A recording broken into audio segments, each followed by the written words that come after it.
ভাই একটা কথা কি জানো, এই টাকার জন্য কত ছেলে নিজের স্বপ্নগুলো বিসর্জন দিয়েছে, হারিয়ে ফেলেছে বিকেলের ক্রিকেট খেলা, সন্ধ্যার বন্ধুদের সাথে আড্ডা দেওয়া, সবকিছুই ছেড়ে দিয়েছে এই টাকার জন্য।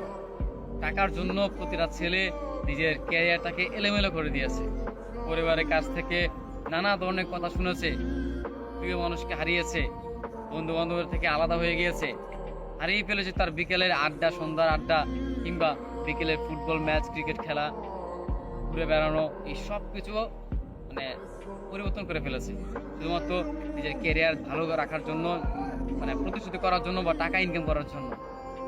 আসলে সময়ের সাথে সাথে সেই ছেলেটা পাল্টে গিয়েছে। যেই ছেলেটা একটা সময় ক্রিকেটে আসক্ত ছিল, যেই ছেলেটা একটা সময় কোনো একটা মেয়েকে ভালোবাসতো, যেই ছেলেটা একটা সময় সবসময় বন্ধুদের নিয়ে আড্ডায় থাকতো, ঘুরে বেড়াতো, আজকে টাকার জন্য সে তার পরিস্থিতি পাল্টিয়ে নিয়েছে।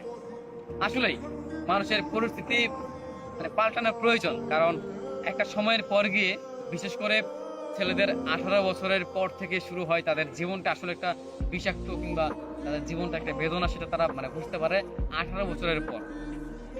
বা 18 মানে জীবনের যে বয়সটা, সেটা হচ্ছে যে 18 বছর। তার আগে যে মুহূর্তগুলো, সেগুলো মানে খুব ভালো কাটবে, কিন্তু জীবনে যে 18 বছর যে পার হয়ে যাবে, কিংবা এই বছরটা যখন মানে পার হয়ে যাবে, ঠিক তখনই প্রতিটা ছেলে কিংবা প্রতিটা মেয়ে, তাদের কাছে মানে তাদের জীবন একদম বিষাক্ত মনে হয়।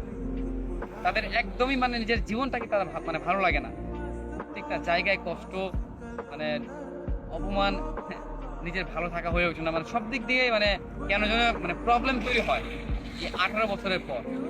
আর বিশেষ করে ছেলেদের, এটা ছেলেরা এই টাকা যদি উপার্জন করতে না পারে, কিংবা নিজের ক্যারিয়ার যদি উজ্জ্বল করতে না পারে, তবে তার কোথাও দাম নেই।